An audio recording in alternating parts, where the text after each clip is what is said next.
بسم اللہ الرحمن الرحیم۔ چینل کو لائک، سبسکرائب اور بیل آئیکن پر کلک کریں۔ ایک بادشاہ نے اپنے بہنوئی کی سفارش پر ایک شخص کو موسمیات کا وزیر لگا دیا۔ ایک روز بادشاہ شکار کو جانے لگا تو روانگی سے پہلے موسمیاتی وزیر سے موسم کا حال پوچھا۔ وزیر نے کہا کہ موسم بہت اچھا ہے اور اگلے کئی روز تک ایسا ہی رہے گا، بارش وغیرہ کا کوئی امکان نہیں۔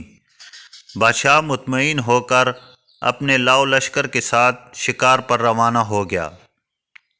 راستے میں بادشاہ کو ایک کمہار ملا۔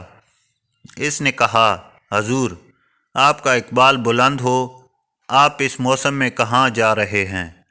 بادشاہ نے کہا، شکار پر۔ کمہار کہنے لگا، حضور، موسم کچھ ہی دیر میں خراب ہونے اور بارش کے امکانات بہت زیادہ ہیں۔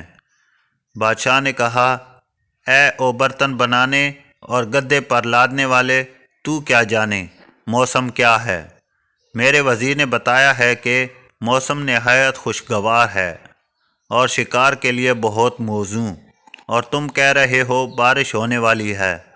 بادشاہ نے ایک سپاہی کو حکم دیا کہ اس بے پرکی کی چھوڑنے والے کمہار کو 2 جوتے مارے جائیں۔ بادشاہ شکار کے لیے جنگل میں داخل ہو گیا۔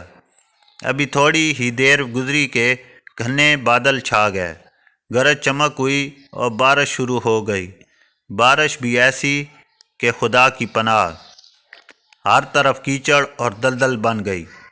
بادشاہ اور مصائب سارا شکار بھول گئے۔ بادشاہ نے واپسی کا سفر شروع کیا اور برے حال میں واپس محل پہنچا۔ واپس آ کر اس نے 2 کام کیے۔ پہلا یہ کہ وزیر موسمیات کو برطرف کیا، اور دوسرا یہ کہ کمہار کو دربار میں طلب کیا، اسے انعام سے نوازا اور وزیر موسمیات کی پیشکش کی۔ کمہار ہاتھ جوڑ کر کہنے لگا، حضور، کہاں میں جاہل اور ان پڑھ شخص، اور کہاں سلطنت کی وزارت؟ مجھے تو صرف برتن بنانے، بھٹی میں پکانے اور گدے پر لاد کر بازار میں بیچنے کے علاوہ کچھ نہیں آتا۔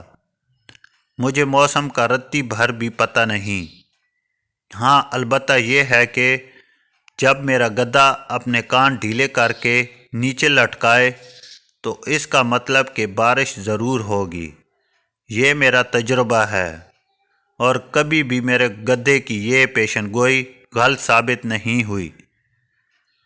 یہ سن کر بادشاہ نے تاریخی فیصلہ سناتے ہوئے کمہار کے گدھے کو اپنا وزیر موسمیات مقرر کر دیا۔